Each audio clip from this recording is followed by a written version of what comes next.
Hey class, jumping right into our week two discussion question, talking about Paul's modus operandi.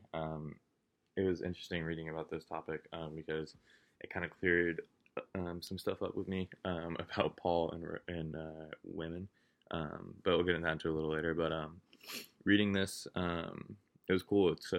It's encouraging that Paul, his modus operandi, he was really passionate about working with people, and he always had um, someone alongside him working with him. It seemed when he was doing his missionary work, um, and I think that's very beneficial because you get more than one person spreading the word, but you also kind of have a companion um, that is walking alongside you in these and when we read in Acts and see some of the things that Paul goes through, it would be hard to go through those things alone. I just think of the story of Paul and Silas in prison, and what would it be like if Silas wasn't in prison with Paul? It'd probably be very lonely, and it would be very hard. So I think his reasoning behind why he would bring people um, is it to was to make the work not necessarily easier, but a little more enjoyable and possibly more beneficial because you do get those two mouths spreading the word, um, and it is definitely a lot easier to um, share the gospel just from personal experience with being with either a friend or a group of people, and sharing the gospel with maybe someone you don't know or someone you know doesn't know the gospel. Those times can be very intimidating, and having kind of a backup, sort of say, is very beneficial in those situations because you may say something that the other person doesn't get, and you can't find a way to articulate it, but your person that is helping you out, hanging out with you, can articulate that, and it's just another opportunity to spread the gospel. Um, and I thought it was really cool, kind of going into the part about the him working with women and kind of that stigma was kind of cleared. Because I did notice a lot of times in Acts, Paul said some things that could have been discriminatory towards women. But reading in this and hearing how well he worked with Priscilla and both Priscillas, um, and how he didn't shy away from working with women. I think that's super powerful, especially in today, where we see kind of a rise in women in ministry. I personally think it's great, um, and I think that everybody is able to spread the good word and share that with people.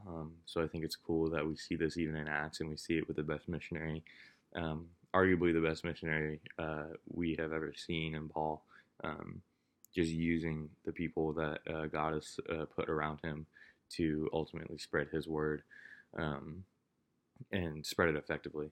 Um, and then going into the role that his trade played, it was interesting reading about this, and it was kind of cool because I'm an intern currently. I work at Central Christian Church, so but Paul was he was a tradesman of some sort.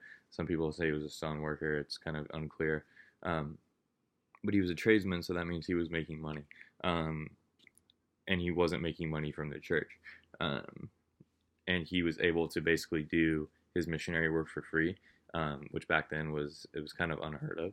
Um, and for me, looking at that, it's super encouraging because I currently now work at a coffee shop, and I work at the coffee shop, and then after I work, I usually go into the church offices, work and stuff, um, and I do all the work I do at church as a volunteer. I do this thing called volunteer staff, so I'm basically on staff at church at Central Christian, um, but I just don't get paid. And by no means is that a bad thing. I love what I do. I love being able to get the experience and be in a ministry and learn how to do ministry. And it's really awesome. And to see that Paul was kind of doing something similar. He was working a regular job, so to say, and then after that, doing what he was doing and reading the stories about him going out and sharing the gospel with people, which is very encouraging for me in the time and place I am right now. Um, but I think what his role and what his in his trade, how it played into everything, was that he was a tradesman, so he was then talking with a lot of people. So he was constantly in this mindset of being around people. He was constantly surrounded by people he doesn't know, or maybe people he does know, and he was able to. Um, I think Paul does a really good job of like staying in the mindset of sharing the gospel, which can be super hard sometimes when you're in your quote unquote normal job, and it's not necessarily the greatest environment, and it's not a church environment per se, but he was still able to show um, the love of God to a lot of people, and I think that had a lot to do with him and his missionary work, and it was cool that like we read about his workshop being a place of where people can go and um, share the gospel, and also work on things as kind of a almost like a men's conference. You go to a men's conference and you see a lot of uh, welding and stuff like that. My church just had one, so we had like a welding booth and woodworking station, and it's just kind of these quote unquote manly things. But then at the same time, we're at church, we're learning about God, we're sharing the gospel with other people, inviting people to that. So I think it's just really cool that he kind of created that environment with his work and kind of intermixed his two jobs together. Also very encouraging to see. But yeah, those are my thoughts for the week 2 discussion question 1. Look forward to the videos. I love doing the videos, and look forward to hear what you guys have to say.